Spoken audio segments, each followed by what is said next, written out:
Bismillahirrahmanirrahim. Okey, baiklah. Selamat menjawab peperiksaan.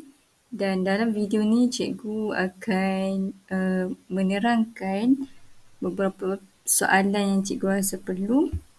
Okey, dan cikgu akan sebut tajuk pada soalan tersebut supaya kamu boleh ingat balik apa yang dah belajar sebelum ni. Okey, untuk soalan sains ada beberapa bahagian dan semua ada 50 soalan, jangan tinggal kosong, jawab semua soalan. Okey, soalan A, bulatkan jawapan yang betul. Soalan pertama berkaitan dengan manusia, deria manusia. Okey, bulat deria yang dalam gambar ni. Kemudian soalan nombor 2 berkaitan dengan kemahiran saintifik.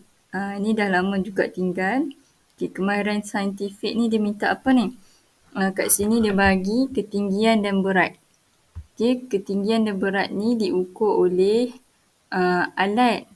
Okay, jadi alat manakah yang tidak diperlukan untuk pemerhatian kuantitatif ni? Maksudnya alat manakah yang tidak digunakan untuk ukur tinggi Husna dan berat Husna. Okay, yang mana dalam gambar ni yang tak digunakan?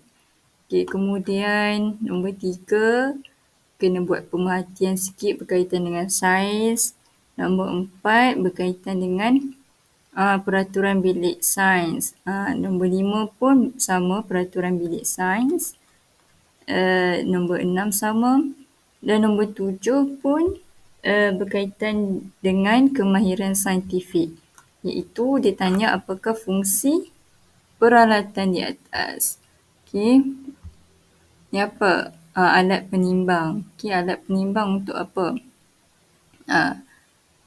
Okey, tulis fungsi dia. Bulat fungsi dia. Seterusnya, soalan B, bahagian B. Bahagian B dia minta padankan. Apa maksud padankan? Macam biasa kena garis peraturan bilik sains ni. Okey. Contoh dia kata nombor 8, soalan nombor 8, makan di dalam bilik sains. Okey, kita kena padankan situasi yang dia buat ni dan juga akibat buruk kalau dia buat. Okey, contoh makan di dalam bilik sains. Okey, cuba cari jawapan. Boleh menyebabkan kebakaran ke? Boleh menyebabkan keracunan ke?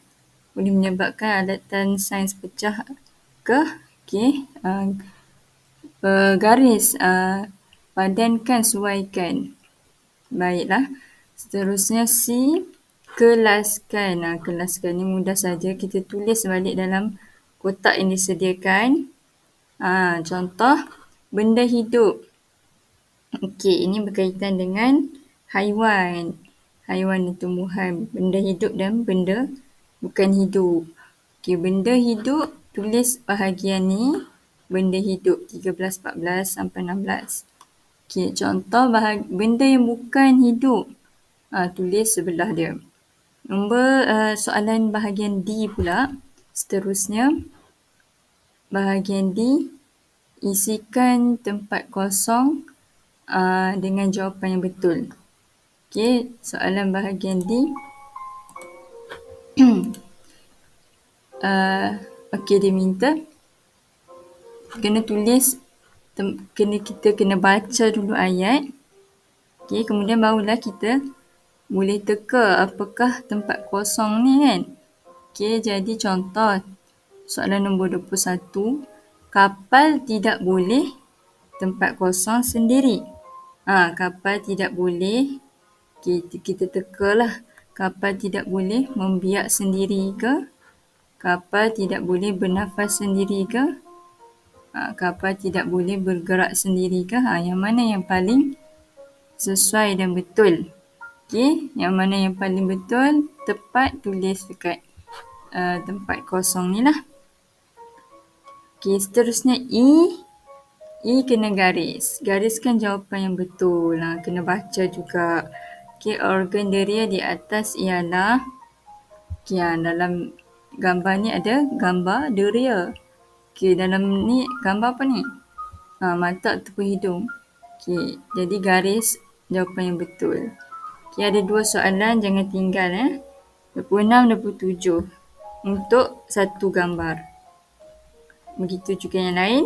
Seterusnya F, tandakan right. Ni tanda right ya. Tandakan right pada haiwan dan bahagian tubuh haiwan yang betul. Okey. Contoh dia bagi kupu-kupu. Kupu-kupu dalam kotak ni ada yang bahagian berkaki dan bertanduk.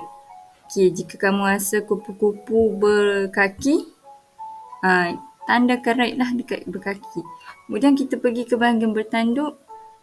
Kalau kamu rasa kupu-kupu bertanduk, boleh tandakan right. Jika tidak, boleh tinggalkan kosong ya, ataupun tanda sempang macam ni. Okey, ini untuk tajuk haiwan. Seterusnya kita pergi ke tajuk tumbuhan. Untuk tajuk tumbuhan, kena labelkan. Labelkan maksudnya isi tempat kosong lah. Okey, ada 2 jenis pokok ni. Cikgu pernah bawa ke kelas. Ingat balik. Ada pokok pandan dan pokok bunga ros. Ingat tak? Okey, jadi labelkan, isikan tempat kosong dengan bahagian yang betul. Okey, contoh 42. Ini bahagian apa ni? Ini bahagian akar ke ni? Bahagian bunga ke ni? Okey, kemudian daun pula. Daun ada 2 jenis. Ingat tak? Daun urat jejala dan daun urat selari. Okey, ini tajuk tumbuhan. Seterusnya H. Okey, ini bahagian terakhir. Bulatkan jawapan yang betul. Ini tajuk yang baru belajar tentang magnet. Ini apakah bentuk magnet ini? Kemudian 47 ni, jika 2 magnet yang berlainan kutub ni dirapatkan, jadi bagaimana? Okey, seterusnya sehinggalah soalan terakhir 50. Soalan 50 ni kebat. Soalan yang memerlukan kemahiran berfikir yang tinggi. Okey, cikgu tolong bacalah. Objek manakah tidak boleh ditarik oleh magnet? Okey, ada 3 pilihan A, B, C. Yang mana yang magnet tak boleh tarik? Okey, dalam 3-3 ni agak menirukan. Cikgu bagi clue iaitu ada 3 benda yang kita rasa dia macam besi tetapi sebenarnya dia tidak magnetik. Dia tak dapat menarik magnet. Magnet tidak dapat ditarik, tak dapat menarik, iaitu emas, tembaga dan aluminium. Okey, setakat itu saja dulu. Terima kasih, selamat menjawab. Baca doa.